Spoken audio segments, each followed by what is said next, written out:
On October 14th, 2018, I buried my father. I stood over his casket in the pouring rain.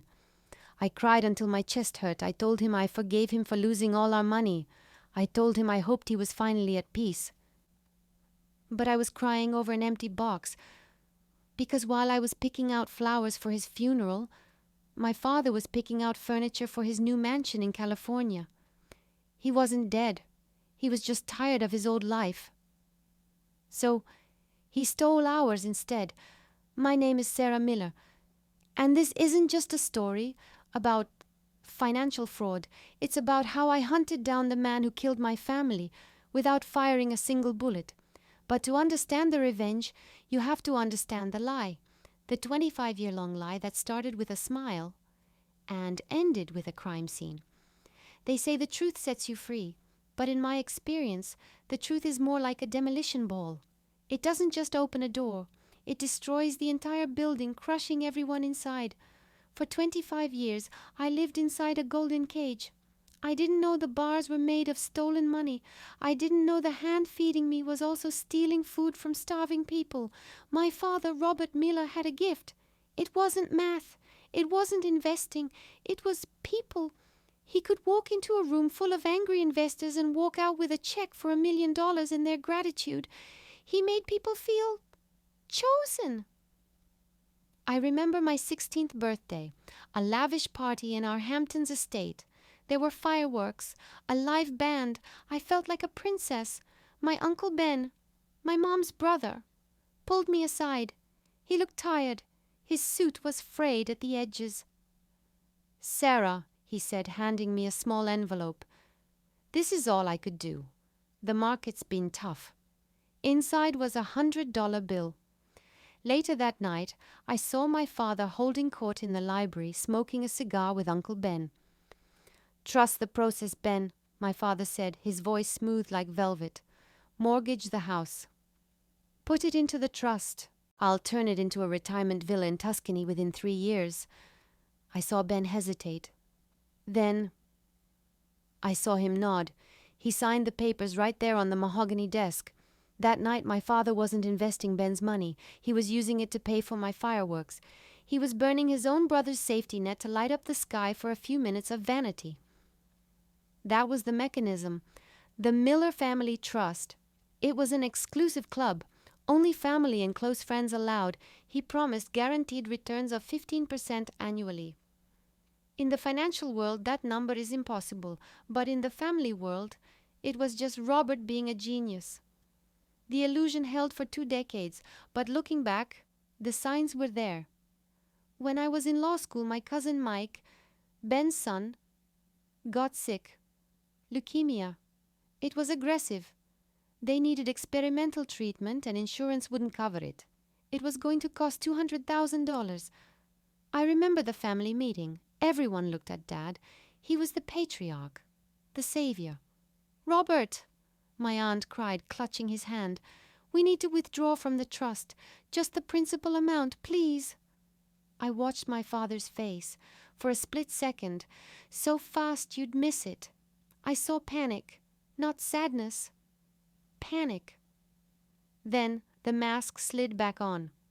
"Of course," he said, patting her hand, "but the funds are tied up in Asian emerging markets right now. There's a liquidity lock for 90 days. If I pull it now, we lose 40%. "We don't care about the loss," my uncle shouted. "We care about Mike." I know," Dad soothed him. "Let me make some calls. I'll get a loan against the assets." He never made those calls. For 3 weeks he dodged them. He went on urgent business trips. He stopped answering his phone. Mike died in a public hospital ward, waiting for a transfer that never came. At the funeral, Dad gave the eulogy. He cried. He actually wept. He spoke about how unfair life was. I stood there, watching him wipe his tears with a silk handkerchief, and for the first time, a cold thought entered my mind. Is he crying because Mike is dead, or is he crying because he knows he's the reason? Then came October 14th, the day the music stopped. The recession had hit. Investors were scared. They all wanted to withdraw their money at the same time. In a Ponzi scheme, this is called a run on the bank. It is the death blow. I was studying for the bar exam when Mom called. She didn't say, "Hello." She just screamed, "He's gone, Sarah. The police are here. They're taking everything." I drove home doing 90 miles an hour. Our driveway was filled with unmarked cars, FBI, IRS, local police. They were carrying out boxes. My mother was sitting on the stairs, shaking. "Where is he?" I asked the detective. He looked at me with pity. "We found his car abandoned on the bridge. His wallet and shoes were on the pavement. The river current is strong today. They didn't find a body, but they found the truth. The Miller Family Trust had a balance of negative $400. There were no Asian bonds, no European stocks. He had taken $30 million from his friends, his neighbors, and his own blood relatives, and he had spent it. On what? Gambling, high-stakes poker in Macau, private escorts, and maintaining the image of a billionaire. He had stolen my grandmother's nursing home fund. He had stolen my tuition. He had stolen the money that could have saved Cousin Mike. The weeks that followed were a blur of lawsuits and hatred. The town turned on us. Someone threw a brick through our window with the word "thief" painted on it. My mother had a breakdown. She was institutionalized. I was left alone, cleaning up the mess of a man I once worshipped. We had a small funeral, an empty casket. No one came. Not Uncle Ben, not the neighbors, just me and a priest. I stood over that empty grave and whispered, "I forgive you, Dad. I know you were sick. I hope you found peace." I was a fool, because while I was mourning him, he was already ordering a cocktail on a beach 3,000 miles away. I didn't know it then, but the grieving daughter was about to die, and the hunter was about to be born. End of part 1. The year following my father's disappearance was a blur of grey. I went from living in a 10-bedroom estate to a studio apartment that smelled like mold and stale cigarettes. I dropped out of law school. I couldn't afford the tuition, and honestly, I couldn't face the people. I worked 2 jobs, waitress by day, data entry clerk by night. Every time I swiped a credit card for a customer, I flinched. I remembered how my father used to throw down his black Amex card like it was a royal decree. I was cleaning out the last few boxes of his belongings that Mom hadn't destroyed. Most of it was junk, old golf trophies, ties. But inside the base of a hollow brass trophy, I heard a rattle. I unscrewed the bottom. A small silver USB drive fell out. My hands were shaking as I plugged it into my laptop. It was encrypted. Of course it was. I tried every password I could think of. My birthday, Mom's birthday, the dog's name. Access. Denied. Access denied. I sat there for hours staring at the screen. Then I remembered something he told me when I was 7. "Sarah," he said, looking at the stars, "the most important day isn't the day you're born. It's the day you make your first million." I typed in the date of his first big IPO launch, November 4th, 1996, access granted. The folders opened, and my blood ran cold. There were no investment strategies. There were scanned passports, not his passports. Passports for me, passports for Mom, even a passport for my dead cousin Mike. But the photos, they weren't us. They were strangers. He had been selling our identities on the dark web. He had taken out loans, mortgages, and credit cards in our names years before the crash. That wasn't the worst part. The last file was a bank transfer receipt, dated October 13th, one day before his suicide. Amount, $2.4 million. Destination, a shell company called Blue Horizon. He didn't lose the money. He stole what was left and ran. I didn't go to the police. The police had closed the case. They declared him dead. No, I was going to find him myself. I used my data entry skills. I became obsessed. I tracked the IP address of the bank that received the transfer. It bounced through servers in Russia, then Singapore, then the Cayman Islands. For 6 months, the trail was cold. I barely slept. I ate instant noodles. I looked like a ghost. Then, on Christmas Eve, a ping. The Blue Horizon account was accessed. I traced the signal. It wasn't in Belize. It wasn't in Switzerland. The signal was coming from a residential IP address in San Diego, California. He hadn't fled the country. He was hiding in plain sight. I pulled up Google Maps. I zoomed in on the address.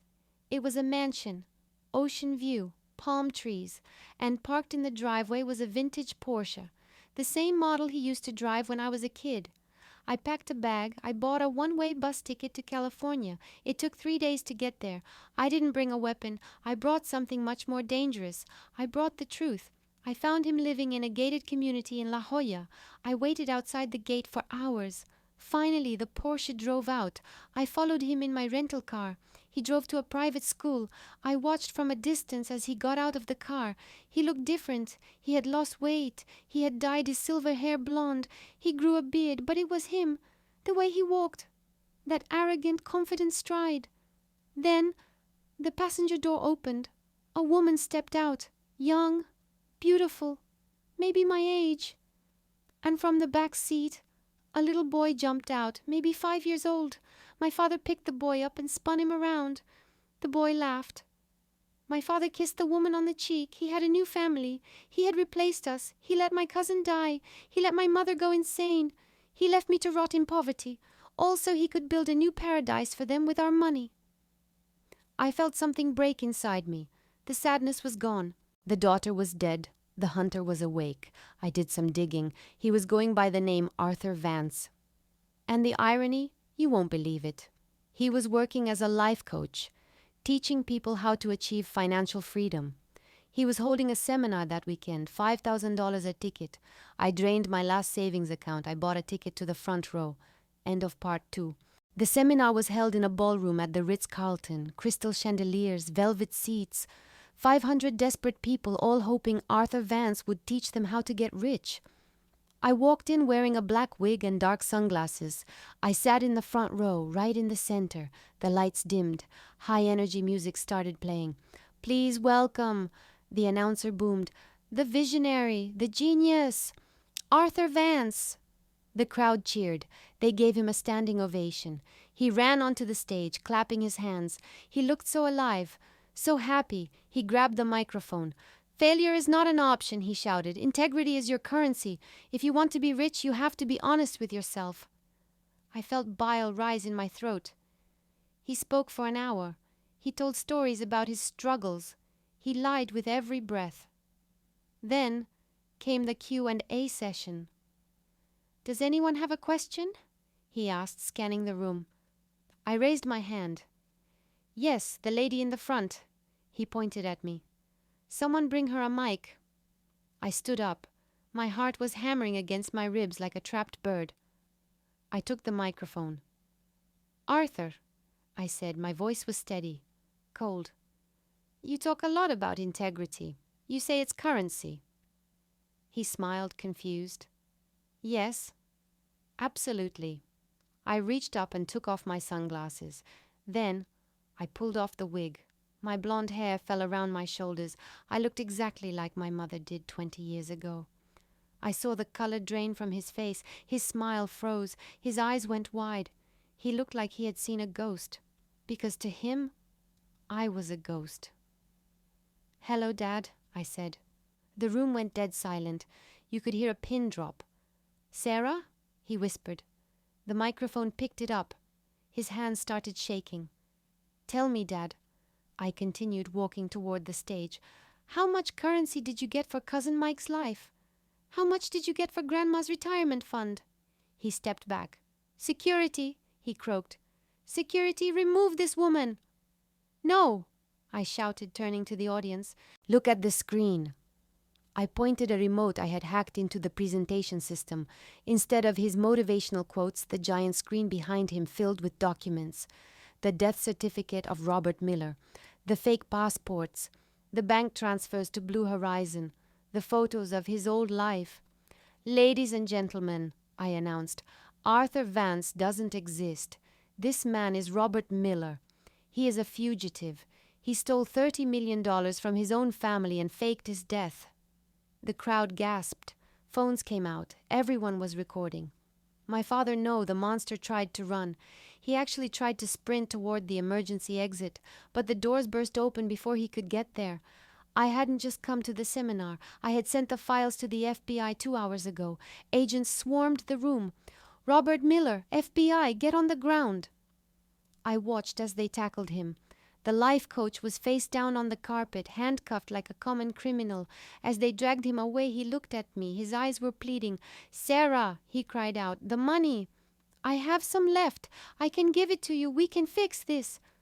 I walked up to him. I leaned in close so only he could hear. "I don't want your money, Dad. I want your time. Every single second of it." They sentenced him to 150 years in federal prison. They seized the mansion, the Porsche, the accounts. I gave every cent back to the victims, my aunts, my uncles, the neighbors. I didn't keep a dime. Well, I kept one thing. I kept his gold watch, the one they found in his abandoned car.